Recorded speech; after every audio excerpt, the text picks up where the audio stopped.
Rediscover the beauty of Romeo and Juliet in this stylized film version of Shakespeare's masterpiece from PBS Great Performances. Engage your students with fresh video and curricular resources by the WNET group on pbslearningmedia.org.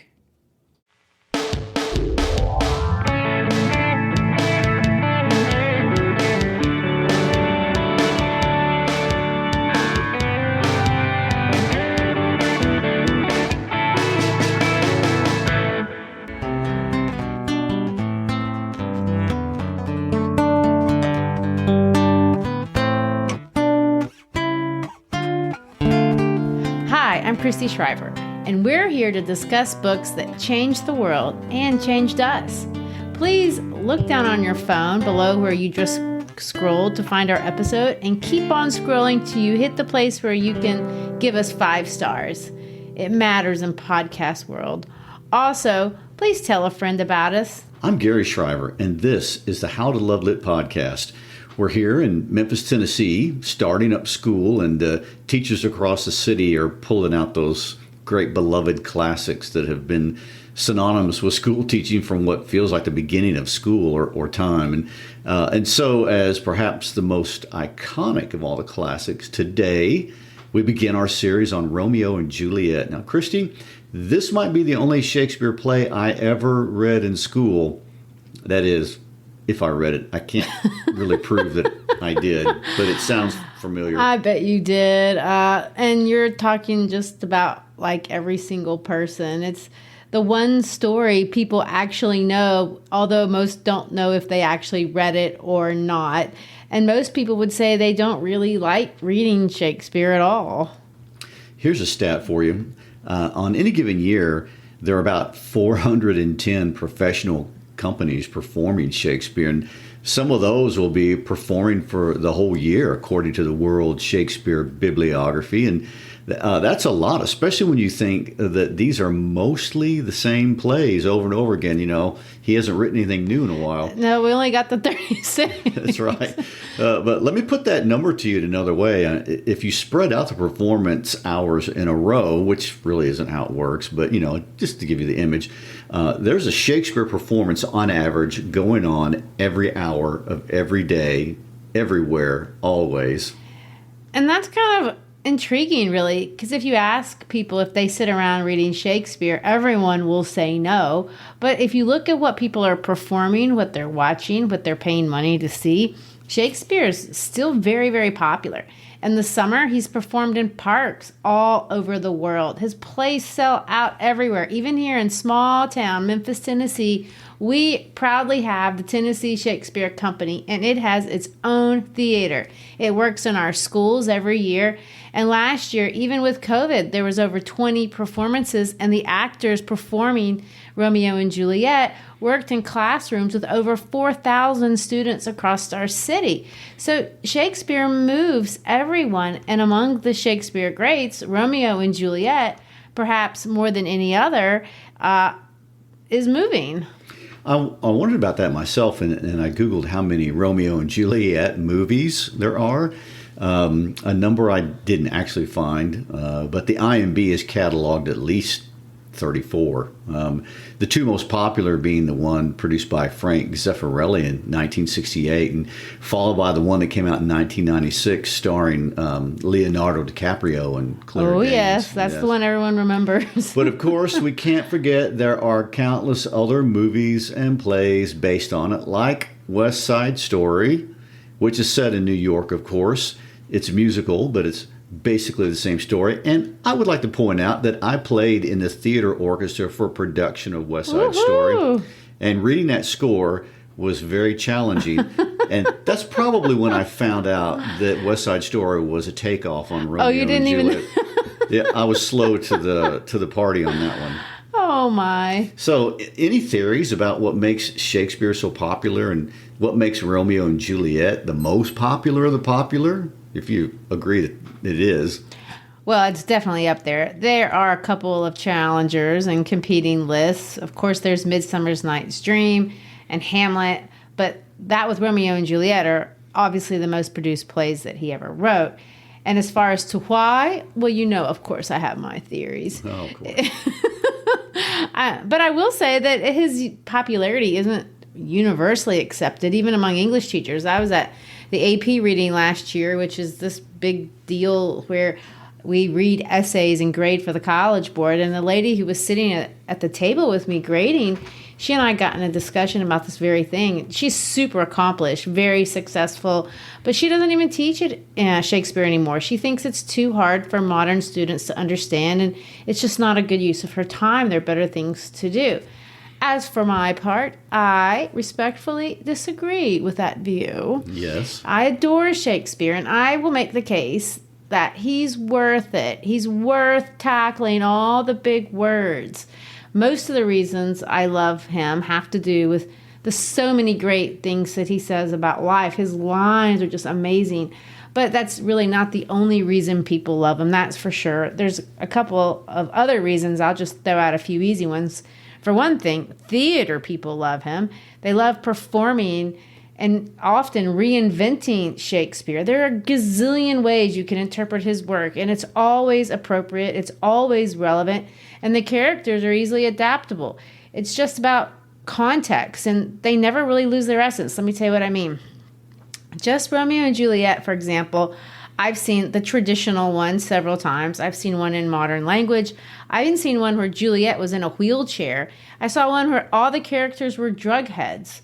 I saw one with a happy ending, if you can believe it. And all of them were exceptional, enjoyable. You can't really plagiarize a Shakespeare play, and not just because it's 400 years old and he's not around to sue you. But he copied the stories himself.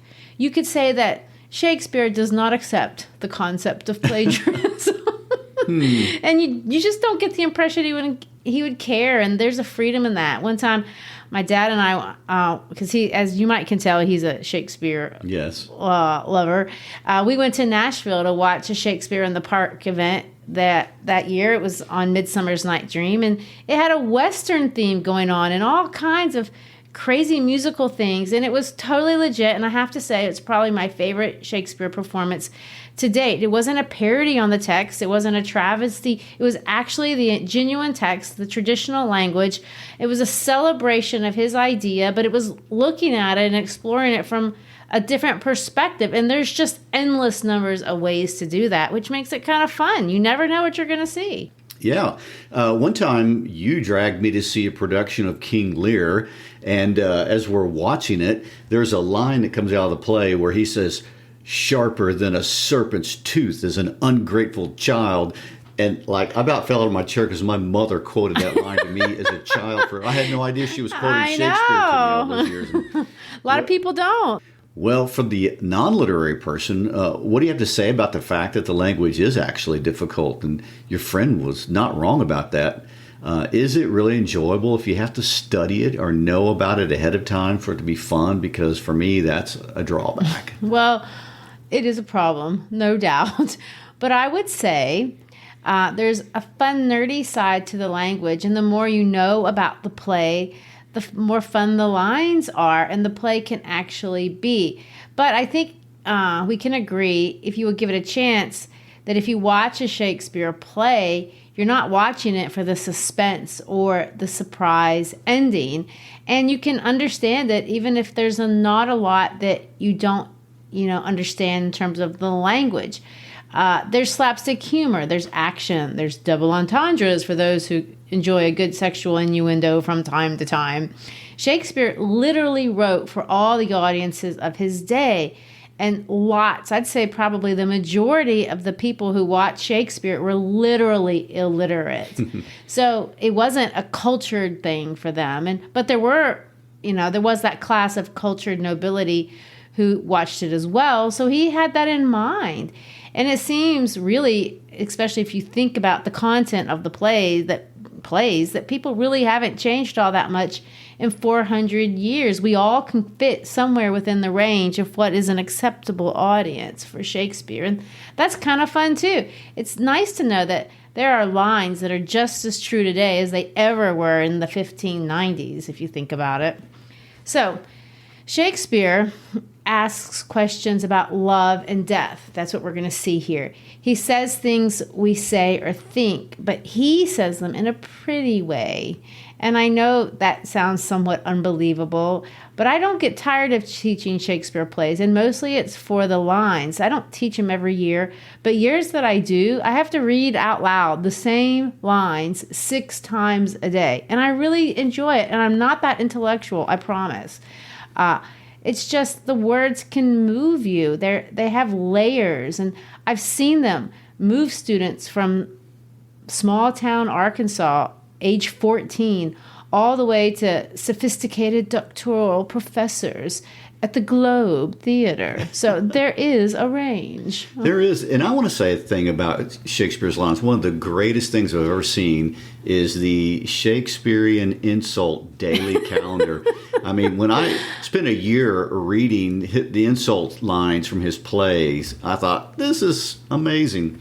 Anyway, but I do have to be honest. I mean, I'm reading these with you for the first time, and since we're just getting started, you're going to have to make this case for me. And although you keep trying to persuade me to stick with the original text, I am very thankful for the good people at No Fear Shakespeare. They Americanize it enough that I can grasp it. I know, it's a little bit of a sacrilege, but I think I can bring you around. So, before we swing all the way down to Verona, Italy, and the land of love, and I know we need to hurry because we need to get to the text, I do think we should take a slight detour and talk briefly about Shakespeare's Life, which we did not do when we read Julius Caesar because we were busy talking about Julius Caesar's life. So without getting too into the weeds, give us a little bit of the life and times of William Shakespeare, if you don't mind.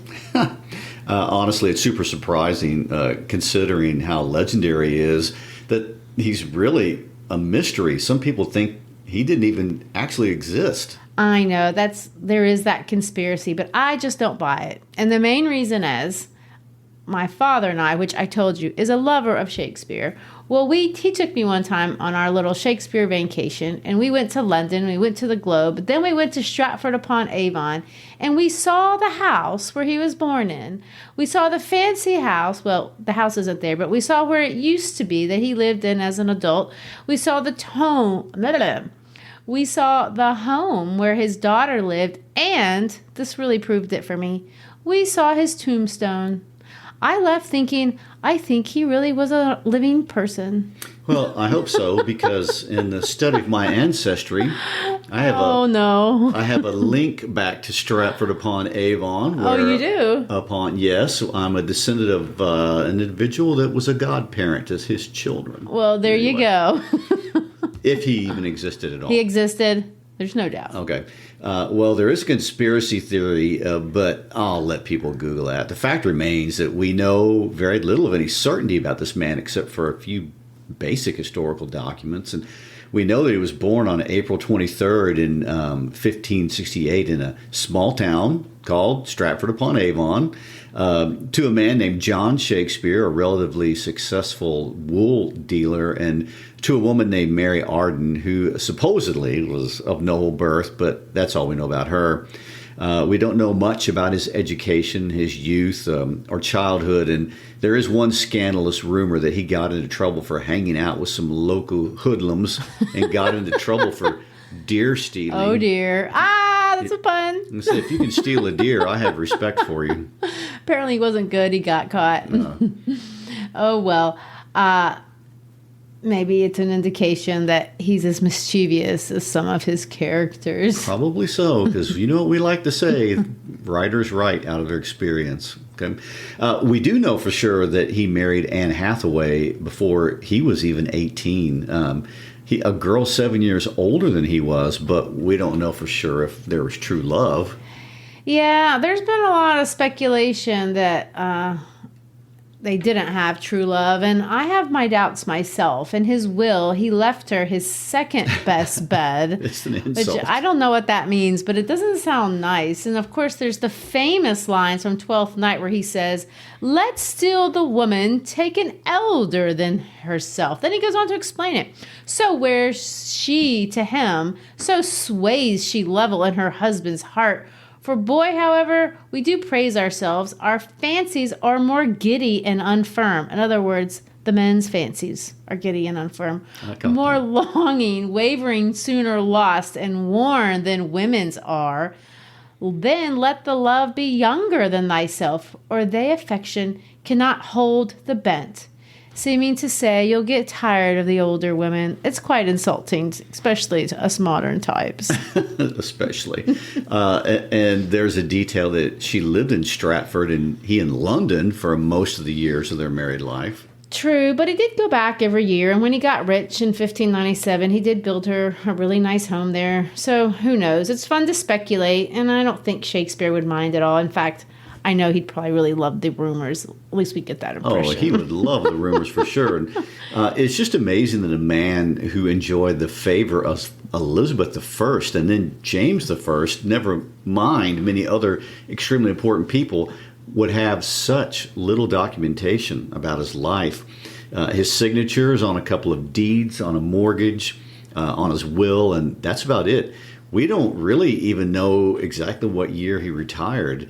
We do know that he died on April 23rd, his birthday, ironically, in 1616, but not even really of what he died of. The record says this: Shakespeare, Drayton, and Ben Jonson had a merry meeting. They had a merry meeting. And it seems drank too hard. They drank too hard. Shakespeare died of a fever there contracted. A fever produced by drinking too hard. I don't know if a modern doctor would have given the diagnosis quite the same way, but Indeed. It is kind of funny and ironic that a man who made so many people happy died perhaps himself of happiness, if you want to think of it that way. Merriment. It was his life calling, and if you want to look at it that way. If you go to Stratford, which is a darling place to go, you can visit the church and visit his grave. It's actually a really nice space and a nice church for a little village. There's a flat stone. It marks the spot where he's buried, and there are 4 lines that supposedly he wrote, and he says this: "Good friend, for Jesus' sake forbear to dig the dust enclosed here. Blessed be he that spares these stones, and cursed be he that moves my bones." So obviously he didn't want to be moved around after his departing. Okay. Well, it seems no one wants to challenge or risk getting involved with that Shakespearean curse. And there was some discussion at one point of moving him to Westminster Abbey, but that didn't happen. At one point, they were renovating a church, and there was a place where the earth caved in and created this big problem because someone could have gotten to the bones, and no one wanted to risk getting the Shakespeare curse. So the sexton watched over the hole in the ground for 2 days until they could finish the repair and seal the ground properly and not let Will get out. It's kind of a funny story. But it speaks to the allure, the romance, the myth, the aura that is Shakespeare. So I guess we've made enough ado about his life. And let's get on to the play. Romeo and Juliet actually is one of his earlier plays. It's interesting for us to watch. You know, if you look at the order of which he wrote his plays, that his plays really do kind of grow up with him. His earlier plays are light, lots about love. They tend to be more fun, more comedy, except Titus Andronicus is a very tragic play. But I don't know there's a bit of humor in that too, because literally they murder someone and put their body in a pie to be eaten. So I don't know how you take that too seriously. Yeah, you thought that was thought up by a Criminal Minds episode. Well, almost all of his first 25 plays are comedies. So it could have been that he was just growing up and getting more serious or maturing. But what we actually see that in his personal life, he experienced some real tragedy, and a kind of shadow fell on him, especially when his son died. So the same man who says, "A rose by any other name would smell as sweet," later on in his life questions existence himself with to be or not to be. That's the question. His greatest plays, his most mature plays, of course, are the great tragedies: Othello, Hamlet, King Lear. He wrote all of those, of course, later in life. But Romeo and Juliet doesn't fall in that group. It's an early play, and it's far lighter, even if it is a comedy. It's actually a comedy. It's a tragedy. But my point is, it's kind of a half comedy. And I think many scholars agree it has this comedic feel to it until about halfway through, and we see Tybalt's death. And then the kind of lightheartedness that characterized the first half of the play goes away. Well, of course, it won't go another way. I'm not sure there's a story that's more recognizable. We all know it's going to end badly, and even of those of us who slept through most of the classes where we read it, everybody knows the story. So true, but it doesn't take away from any of it. In some sense, it's kind of comforting and unstressful to know that they're going to die at the end. I mean, there's a sense that that's true. There's nothing worse, if you think about it, than you're watching a show, you get really attached to a character, you fall in love with them. This happened to me when I watched Downton Abbey. And then the author breaks your heart by killing off Matthew unexpectedly, which is exactly what happened in that series. So we can detach from getting too absorbed in these two teenagers. Shakespeare writes the play in such a way that even if you didn't know the story beforehand, you will know the story before the play begins, because he gives us a 14-line spoiler right at the beginning that tells you everything that's going to happen before the very first characters walk into the scene. Which to me seems a little risky for a writer. I mean, was it different back in the day? Did people like to know the ending like the Greeks did? I mean, because most of us get really annoyed when a movie trailer gives away the whole movie. In fact, I always think if a movie producer thinks he needs to tell you the whole movie in a trailer for you to see it, then the movie must not be worth watching. I agree with that. And that is a good question. And of course, the prologue, which was you're talking about, Gary, Shakespeare does tell us the whole story, and we're going to read it in just a minute. But even if there had been a prologue, people did know the story. It was a well-known story even at the time. The original creator of the story was an Italian man named Matteo Bandello.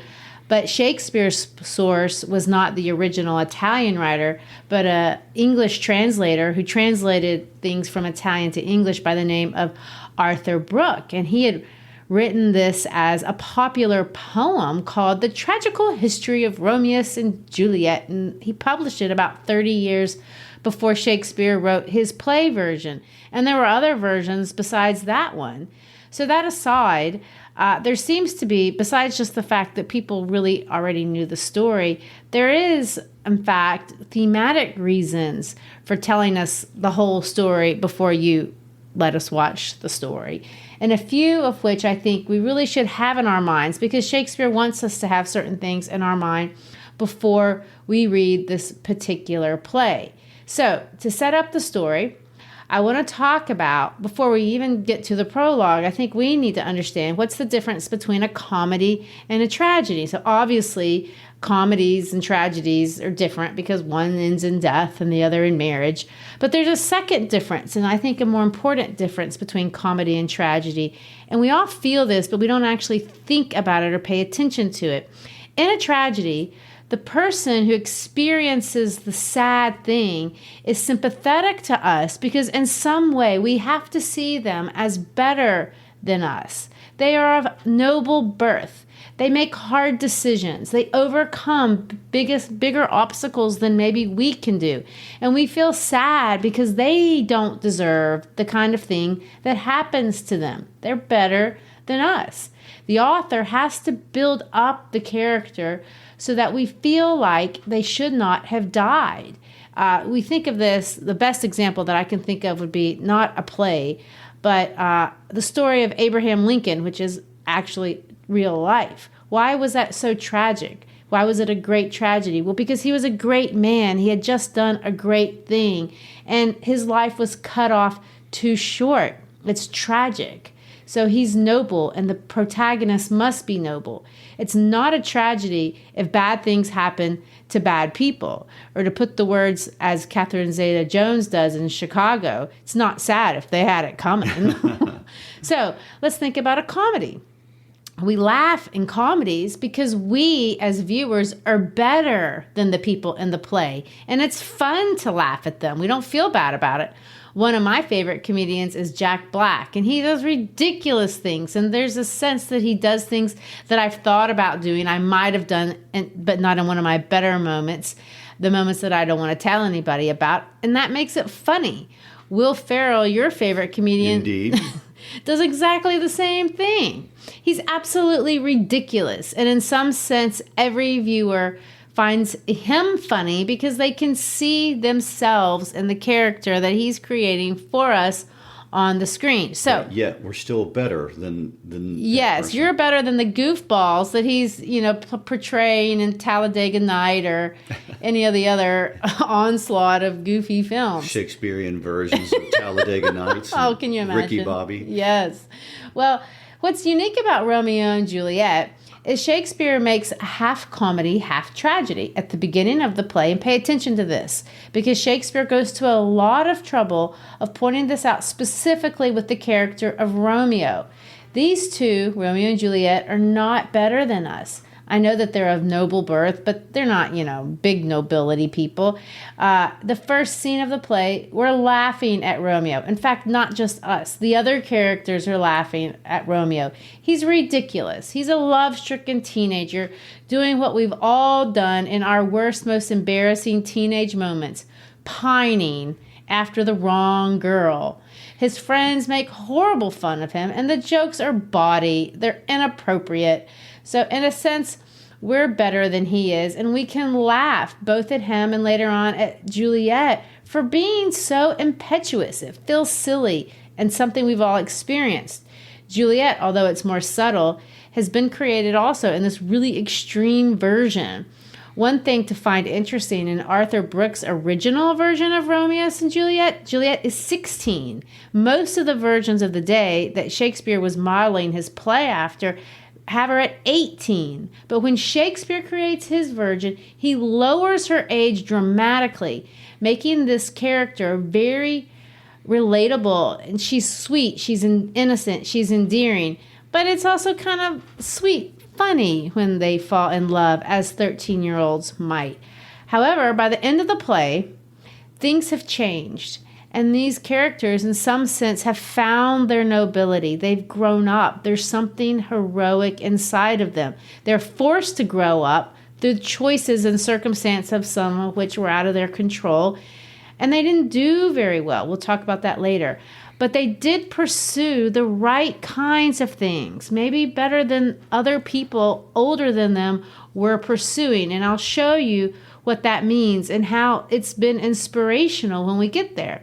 So I think it's worth thinking about that this is half comedy and half tragedy. Now, Romeo and Juliet, as you pointed out, is one of the few Shakespeare plays that has a prologue. There's only 6 plays that do. And Romeo and Juliet is the only one with the big spoiler at the beginning. Most of the prologues in Shakespeare plays are setting up the scenes and getting you prepared to see the story, not telling you the story. So this prologue is unique even for Shakespeare. And I think I've talked enough. So I'm going to pass off the word to the Bard of Avon to let him set up the rest for us. Okay, but one more thing. Why do we call Shakespeare the Bard? Where did that come from? Well, just so you know, it is a little contested. The Scots will tell you that Robert Burns is the Bard, but we have a podcast for that. But to talk about, he's definitely the Bard of Shakespeare, the Bard of Avon. But Avon is a little place, and he's outgrown it. There's an actor by the name of David Garrett, who said this: "For the Bard of all bards was a Warwickshire bard." And people have pointed to that line to say he's the poet of all poets, because bard means poet. So maybe that's where it came from. But honestly, it's another one of the mysteries. More myths. Okay, well, read for us the prologue. 2 households, both alike in dignity, in fair Verona, where we lay our scene, from ancient grudge break to new mutiny, where civil blood makes civil hands unclean. From forth the fatal loins of these 2 foes, A pair of star-crossed lovers take their life, whose misadventure, piteous overthrows, do with their death bury their parents' strife.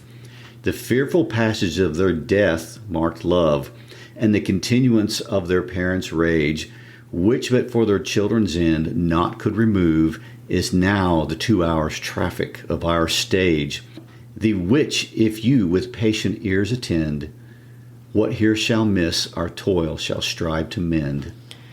Whew, well, there's a lot there. In fact, all the major themes are buried in that prologue, and we'll take those one episode at a time. But the first thing to say is that the prologue is written as a sonnet. Now, that means a lot of things, and I'm sure we'll do more podcasts on sonnets in general. And if you're interested, we already did one on Ozymandias by Percy Shelley. But what to take away for here is sonnets are really regimented. There's lots of rules that you have to follow to write a sonnet. And that's one thing that connects them to what this play is about. For starters, remember how you just called Shakespeare the bard? Well, he considers himself a poet.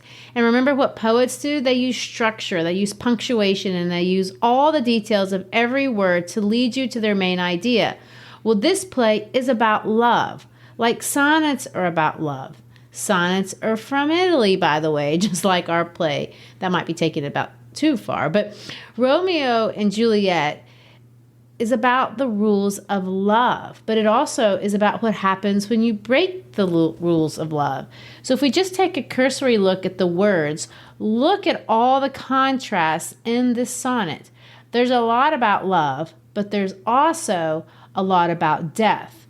Look at that. There's a grudge and misadventure, a death-marked lodge, rage, toil. But under the, all the bad things that you see, all the words, negative words that are in the sonnet, it's still a sonnet. So it's still about love. The word love itself is uttered 128 times in this play. I will say mostly by Romeo. But Juliet carries her fair share, and there's no doubt. This is a play about the nature of love. And not just any kind of love. We're not talking about love of country or love of God or even mother's love. We're talking about the good stuff. Eros, to use the Greek word, romantic love. Another point to make, just talking about structure, is that this whole play, the whole thing pretty much, is written in blank verse. What does that mean? It means it's written in iambic pentameter. So just like the sonnet, ba-dum, ba-dum, ba-dum. Two households, both alike in dignity, ba-dum, ba-dum, ba-dum, ba-dum.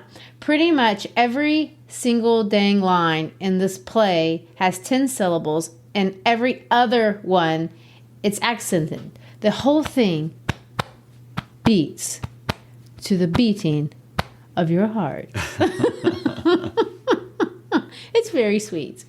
It's also sweet that this play is set in the beautiful Italian city of Verona. What a romantic setting. Tell us about that. Of course, I'll tell you about it, although you're the one who's been there.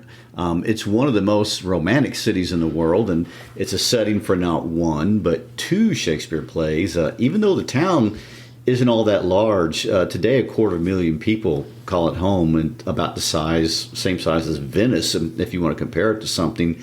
Also, like Venice, people flock there literally by the millions. It's in northern Italy, about halfway between Milan, a larger city, and the center of the fashion world, and Venice, the city with all the canals, another one of the world's most romantic places, as well as another setting for a different Shakespeare play, which is called A Merchant in Venice. But what's fun about the whole Verona thing is that the town has a kind of magic about it that in part has to do with Romeo and Juliet, although even without all the magic of Romeo and Juliet, it has its own amazing story. There's actually a very large Roman amphitheater there, and it's fairly well preserved. And they have outdoor operas there every year, and as many as 15,000 people can fit inside. But of course, what it's most famous for, at least for Americans, but I think for lots of people around the world, is Juliet's house. Well, I have to be honest. That's why my daughters and I wanted to go there. We'd seen that lovely movie, Letters to Juliet, I had no idea before watching that movie that there were people out there who wrote letters to Juliet, nor did I know that there were women who wrote you back. It's one of the fun things about humanity. It's so kind and it's very romantic. Which is even more incredible considering that Juliet is not even real. How can she have a home when she's a fictional character? And she never lived at all. But people write her, and she writes them back, and I say that with air quotes. You can see her balcony, her courtyard, and even her tomb. That's pretty impressive for somebody who didn't even exist. Well, you need to walk that back just a minute. Matteo Badello, the originator of the story, was a monk from the late 1400s, which we don't know a lot about him, but we do know that most of his stories were actually true. So I'm saying she's real. And if you take the Verona walking tour, they'll tell you just as much. There's a family named the Del Capelli family. They had a daughter and a residence in Verona in the 1300s. And I know that I might be being a bit romantic about it, but I kind of bought the narrative. So I'm sticking to the story, and I kind of think she was real. Okay, well, that argument can be saved for another day when you have nothing better to do. Well, fair enough. Now, I know I'm not a Shakespearean scholar, and I'm talking out of my area of expertise, but another thing I noticed in the literature is that Shakespeare's tragedies are mostly political. I mean, think Julius Caesar and Hamlet and King Lear and Macbeth and all those Henrys and Richards. They're about political themes and happenings in the context of big world events like taking over Rome, and in the case of Julius Caesar. And his comedies are about love, and they are usually set outside politics, sometimes outside the entire world, like in the woods. I mean, I'm thinking about Midsummer's Night Dream. But with Romeo and Juliet, we seem to be seeing both. In a sense, it's not political, like there are no wars going on, there are no kings or generals, but there is drama, and there is the context of some politics in the story. And it's not us versus an outside invader. It's an ancient grudge. It's family stuff, and stuff that in some sense didn't really need to happen. Or maybe it did. It's fate. I mean, there's that mention. But it seems like there is a political context to this story. I think that's true. And here we're getting into some good stuff and things that we need to think about as we look forward.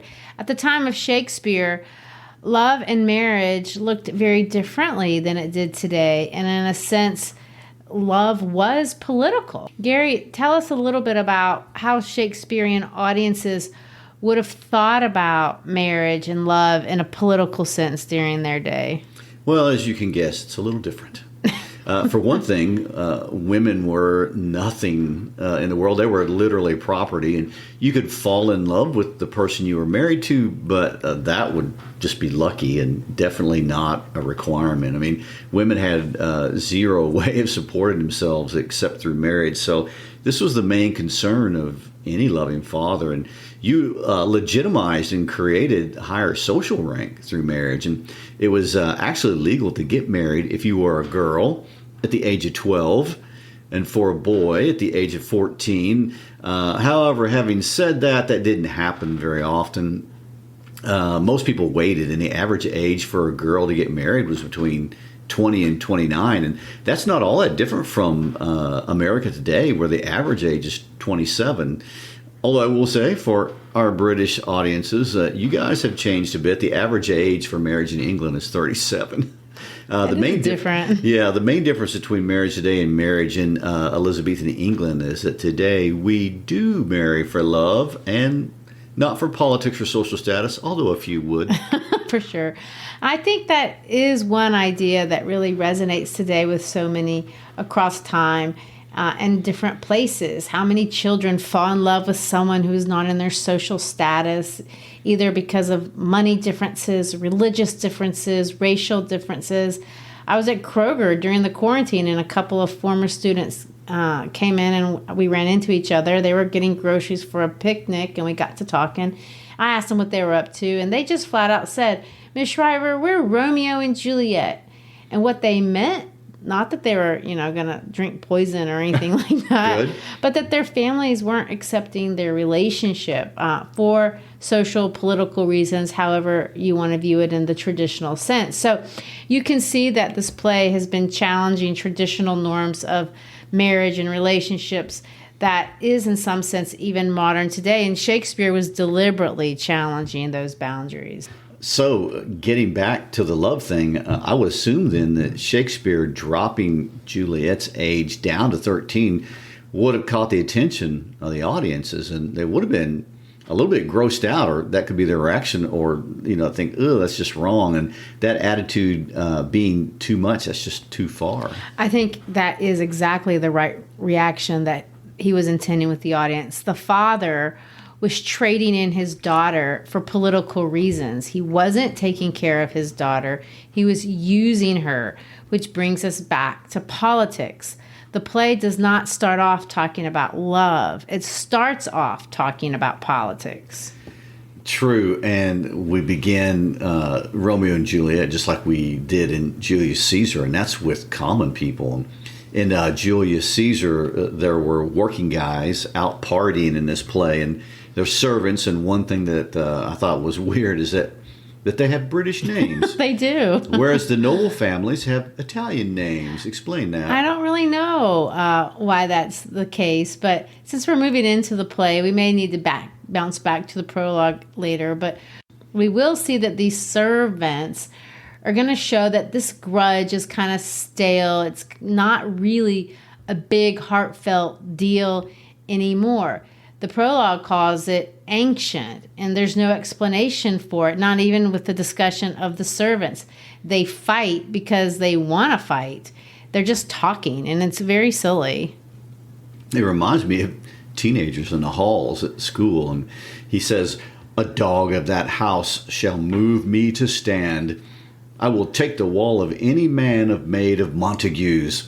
Then they start talking about thrusting the maidens to the walls. I mean, this is trash talk. It's a little bit vulgar, Yeah. but it reminds me of the kind of talk that back home in Belo Horizonte, we have two major soccer teams, and you're either the Atlético or you're Cruzeiro, and people would fight. They would fight literally in the games, and the only reason was you were on the other team. So that's kind of the spirit of the feud here in this town. It's just trash talk, and they're talking about their naked weapons. This is your double entendres, and some of them of which are sexual in nature, and they're going to talk about biting their thumbs at each other, which basically means flipping each other off, and it does kind of ring silly. You want to read the lines? Let's start and just read that little bit. "My naked weapon is out. Quarrel, I will back thee. "How? Turn thy back and run? Fear me not. No, Mary, I fear thee. Let us take the law of our sides. Let them begin. I will frown as I pass by, and let them take it as they list. Nay, as they dare, I will bite my thumb at them, which is a disgrace to them." So these two guys are talking about what they're going to do to the other guys that come by. "Do you bite your thumb at us, sir? "I do bite my thumb, sir." Do you bite your thumb at us, sir?" Now he's going to turn to Gregory and he's going to say, "Is the law on our side if I say A?" "No." "No, sir. I don't bite my thumb at you, but I bite my thumb, sir." So he's flipping him off, but he's saying, "I'm just flipping off. I'm not saying it's Not at you." you." "So, do you quarrel, sir?" "Quarrel, sir? No, sir." "But if you do, sir, I am for you. I serve as a good man as you." "No better?" "Well, sir." "Say better. Here comes one of my master's kinsmen." "Yes, better, sir." "You lie." "Draw if you be men. Gregory, remember thy washing blow." And of course they fight, and so you can see there was no reason for that. They're just, "Did you bite your thumb at me?" Right. Yeah, that kind of thing. And Benvolio Didn't like their attitude. Benvolio goes, "Part, fools, put up your swords. You know not what you do." And of course Tybalt is going to enter, and then of course fighting breaks out again. So you kind of see what I mean. It's we're introduced to the two main characters right here, besides Romeo and Juliet, that have had their names changed from the original script. So in Arthur Brooks' original version, Benvolio and Tybalt had different names, and they're changed for a reason. Benvolio. Ben means good. That's the root of it, and Shakespeare's telling us this is the good guy. And then you have this guy named Tybalt, and his name comes from a different play that was really popular, and we don't have time to get into it, but just suffice to say that in that other play, he's kind of a rat, and everybody knew this was the name of a not a nice guy. So we're making a distinction right here at the very beginning that we have one guy that's really good and one guy that's really bad, angry, kind of for no reason. Well, we've been rambling, and I know we need to end for the day. We will drop into the plot next week, and we'll gain some ground. But Romeo is going to be dropped, and I want to end with this, into this political world. But he doesn't want it. And lots of young people don't want to be dropped into the political world that they find themselves. He doesn't care about anybody's feud. He doesn't have an interest or a sense of who's right and who's wrong, like Benvolio or Tybalt. When we read his lines a short while later, after the prince comes in and breaks up this fight with the servants, everyone else is worrying about the outside world, but Romeo has locked himself up into a room, and he has made for himself, as he quotes, an artificial night, which, by the way, that's a motif in the play. But he's in the dark, hiding away from everything, pining over his love for Rosalind, which, by the way, is a cousin of Juliet. He's all sad. Benvolio asks him what's wrong, and he has this to say. Let's read this. Alas, that love, whose view is muffled still, should without eyes see pathways to his will. Where shall we dine? Oh me, what fray was here? Yet tell me not, for I have heard it all. Here's much to do with hate, but more with love. Why then, O brawling love, O loving hate, O anything of nothing first create, O heavy lightness, serious vanity, misshapen chaos of well-seeming forms, feather of lead, bright smoke, cold fire, sick health, still waking sleep. That is not what it is. This love feel I that feel no love in this. Dost thou not laugh? So, of course, Benvolio's laughing, and what he's expressing is the feeling that people have when they have romantic love. There's so many oxymorons in there inside his heart. Brawling love, loving hate, feather of lead, bright smoke, cold fire, sick health. That's what it feels when you're 14 and in love. Read the other one. Read his next line. Why, such is love's transgression. Griefs of mine own lie heavy in my breast, which thou wilt propagate to have it pressed. With more of thine, this love that thou hast shown doth add more grief to too much of mine own. Love is a smoke raised with the fume of sighs, being purged, a fire sparkling in lovers' eyes, being vexed, a sea nourished with lovers' fears. What is it else? A madness most discreet, a choking gall, and a preserving sweet. Farewell, my cause. And so he is describing it. It's a smoke raised with the fumes of sigh. It's a fire sparkling. It's a sea nourished. It's a madness. It's a choking gall, a preserving sweet. And of course, this makes Romeo a comedic character. It's all the end of the world for him. And really, it's Rosalind won't sleep with him. That's what it boils down to. He says this, she is rich in beauty, only poor that when she dies, with beauty dies her store. Benvolio is going to say, she hath sworn that she will live chaste. And of course, Romeo is going to answer him and say, she hath, and in that sparing makes huge waste. It's such a waste for her to be chaste, in other words. For beauty starved with her severity, cuts beauty off from all posterity. She is too fair, too wise, wisely too fair, to merit bliss by making me despair.